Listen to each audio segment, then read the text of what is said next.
tidak nyaman.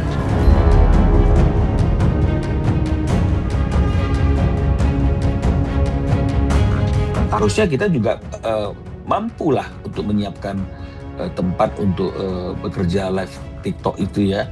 Dan artinya itu postingan-postingan itu tidak hanya melulu seputar kediaman Ruben Onsu kan begitu ya, yang memang itu merupakan harta gunung gini.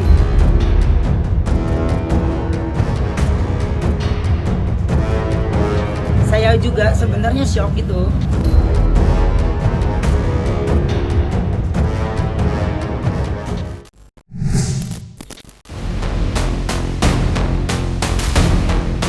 Perseteruan Ruben Onsu dengan mantan istrinya Sarwenda sampai kini masih menjadi sorotan.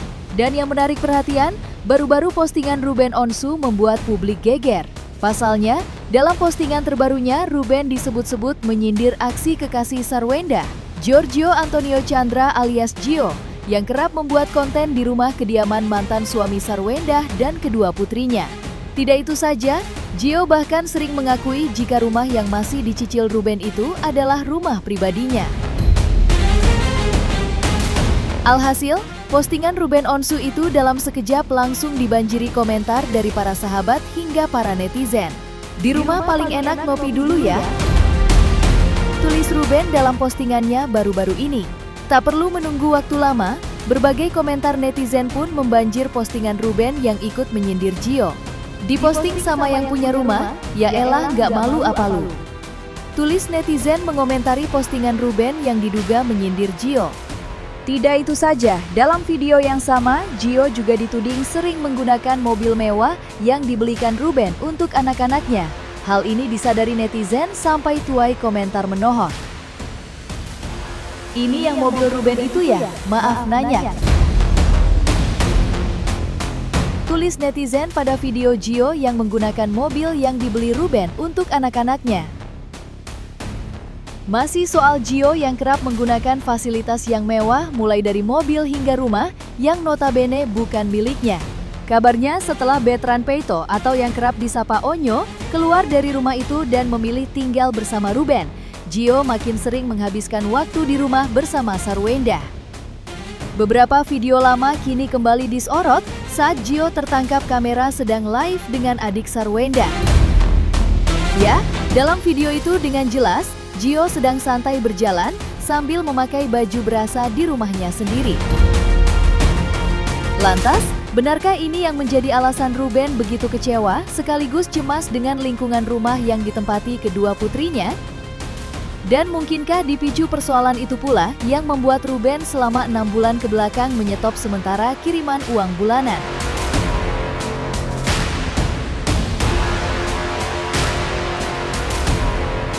Tolin, ininya mau disantolin. Aduh ganteng banget yang lewat gitu. Udah mana? Udah mana? Udah, ada si kecil. Dadah. Hai guys. Udah jadi semuanya udah ketemu. Udah live sekarang. Ayo. Setelah hampir seharian beraktivitas, rasanya capek dan butuh refreshment banget. Mau ngopi di luar, tapi jalanan macet, malah bikin makin pusing. Emang paling benar recharge di rumah aja sih, charge di rumah aja sih.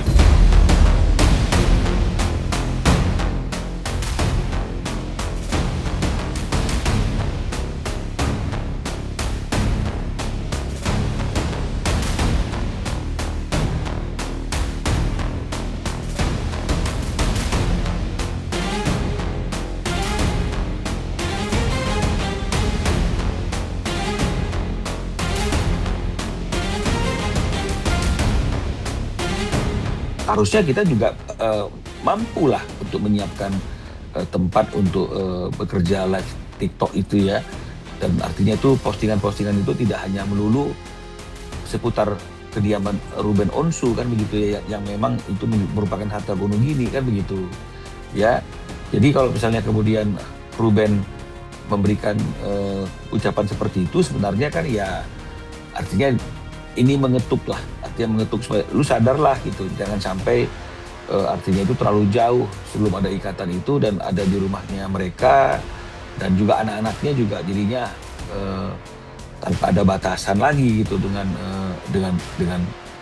dia yang masih belum punya ikatan apapun dengan ibunya anak-anak ini.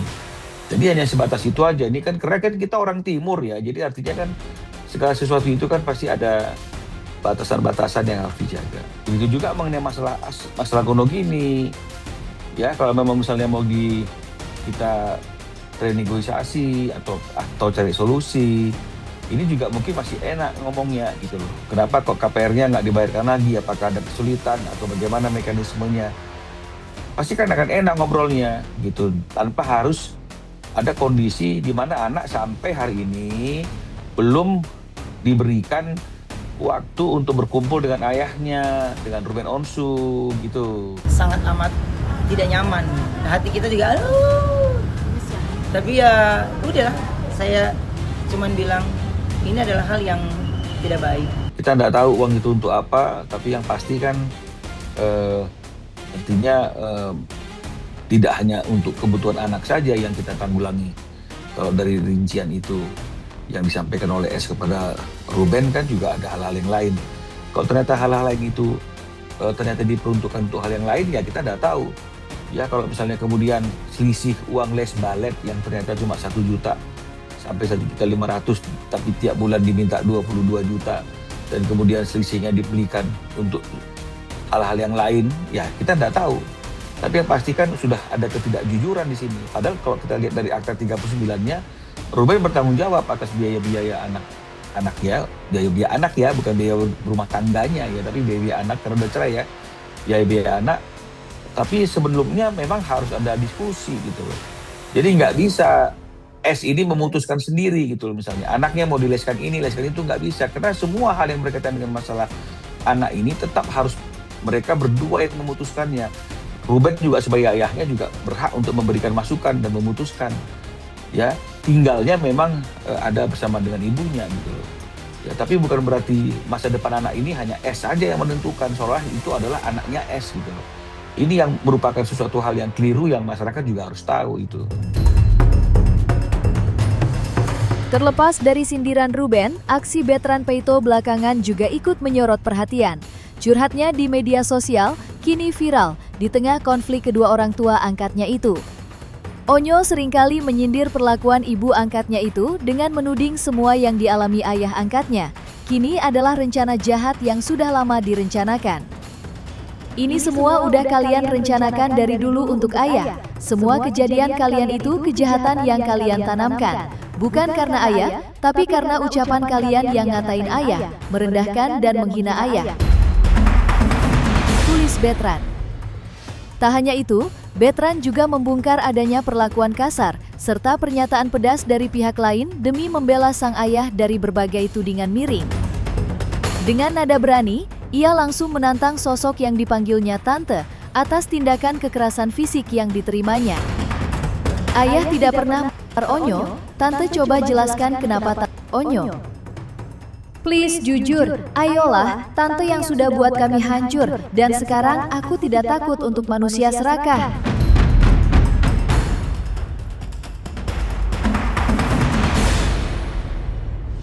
Saya juga sebenarnya shock gitu. Saya juga sebenarnya shock gitu. Karena yang saya cuma mikirnya ini pasti nih akan ada reaksi dari setiap anak yang berbeda kan. Ya, Onyo punya jiwa yang sangat amat tidak nyaman. Jadinya Onyonya sendiri melampiaskannya dengan nangis gitu. Tapi ya gimana sih, kalau kita udah jadi orang tua, masa lo mau ngerengek sama anak kan juga bingung kan gitu. Padahal hati kita juga aduh. Tapi ya udahlah, saya cuman bilang ini adalah hal yang tidak baik gitu. Jadi kalau ke sayanya sendiri gitu, ada rasa jadi kayak gimana gitu. Ya gimana ya gitu. Jadi buat saya tuh ya karena saya sering bekerja secara live kan di TV, saya tahu bagaimana mengkontrol itu semua gitu. Tapi nggak ngerti, buat saya juga bingung gitu. Ya, sementara kita juga dengarnya kaget, ya, terus reaksinya kaget, terus Onyonya sedih gitu lah. Aku kaget, aku nangis kemarin karena aku bilang, karena kenapa Bunda bisa ngomong kayak gitu, setega itu. Mungkin aku bilang karena emosinya udah gak kontrol lagi gitu. Karena itu kan, maksudnya kalau emang udah Bunda udah nggak bisa kontrol lagi emosinya, matiin aja matiin live-nya biar nggak ada yang kayak terjadi kayak gini nih. Nah, aku bilang sama ayah, kan aku di lokasi syuting aku nangis, aku sambil chat ayah, aku nangis, ya semangat. Ayah punya aku juga. Kita lewatin ini bareng-bareng. Melihat situasi yang dirasa sudah keterlaluan, apalagi pihak lain ikut memperkeruh suasana. Bahkan disebut-sebut ikut memprovokasi. Adik angkatnya itu, Onyo dengan tegas menyinggung bahwa pihak keluarga bisa saja melaporkan rentetan kejadian kasar tersebut ke Komisi Perlindungan Anak Indonesia jika kesabaran Ruben Onsu sudah benar-benar habis. Untuk tante jangan sok jagoan, kemarin nelpon siapa dan bilang apa? Kalau sampai ayah lapor Komisi Perlindungan Anak Indonesia, kalian akan lakukan apa? Mas tante inget gak? Semua perpisahan ayah bunda, tante yang harus tanggung dosanya. Tapi yang tante lakuin sudah merusak nama seorang ayah di mata anak-anaknya. Menanggapi luapan emosi Onyo, Ruben Onsu mengaku dirinya tidak terpancing emosi, melainkan merasa sangat syok dengan dinamika yang berkembang begitu cepat. Bagi Ruben, fokus utamanya saat ini hanyalah demi kebaikan masa depan anak-anak. Ia menegaskan sangat merindukan momen di mana ia bisa bertemu dan menghabiskan waktu bersama buah hatinya secara langsung, tanpa adanya sekat atau pihak perantara.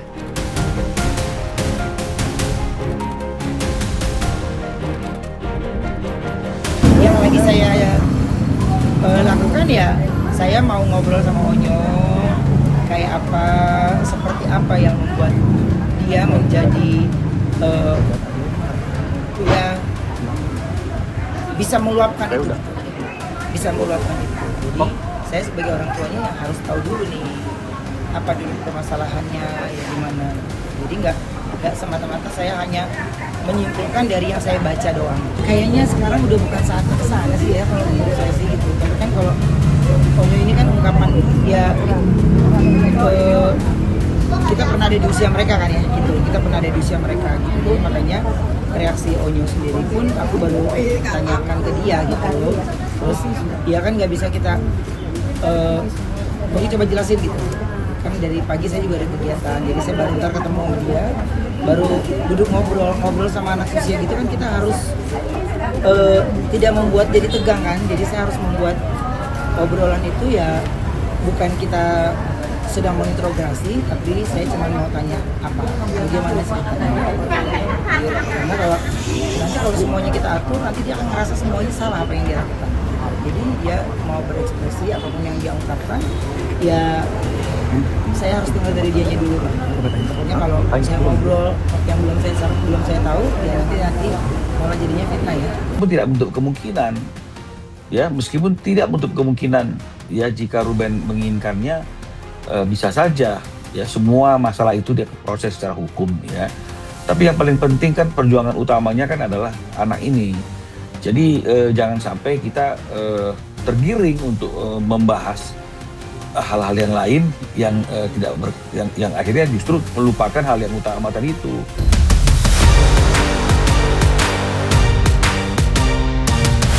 Curhatan pilu Betran yang viral di media sosial itu turut pula membuat kuasa hukum Ruben, Minola Sebayang, ikut angkat bicara. Minola menyatakan bahwa Ruben telah memberikan arahan tegas kepada tim hukumnya untuk segera memulai proses gugatan hak asuh anak ke pengadilan. Karena Ruben merasa sangat khawatir terhadap lingkungan tempat tinggal anak-anaknya saat ini yang dinilai sudah tidak aman dan tidak kondusif bagi psikologis mereka. Terkait adanya niatan dari Sarwenda yang ingin duduk bersama dan berdiskusi demi membahas masalah ini, Ruben menyambutnya dengan tangan terbuka. Ia ingin mewujudkan diskusi tersebut secepatnya agar kedua belah pihak bisa menemukan jalan keluar dan solusi terbaik.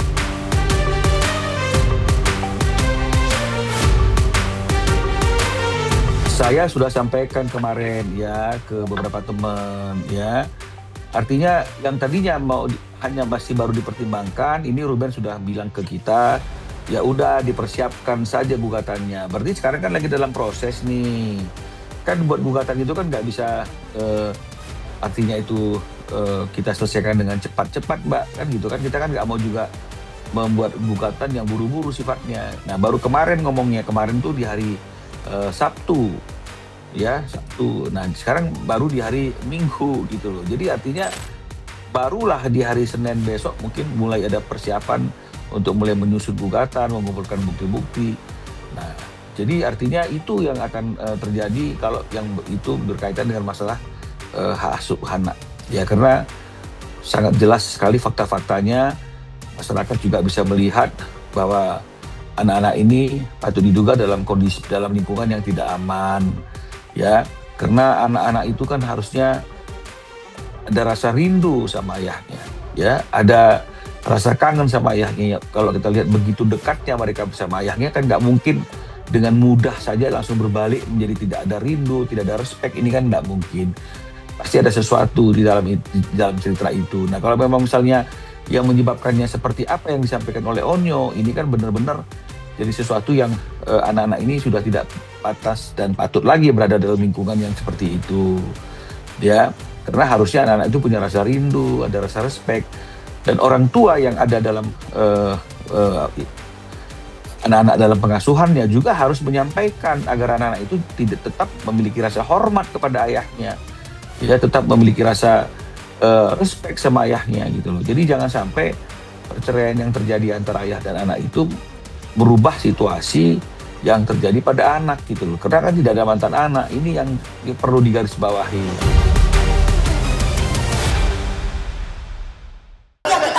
Pasti kita pengen ekspresi mengedepankan estetika. Jelas tadi mendengarkan.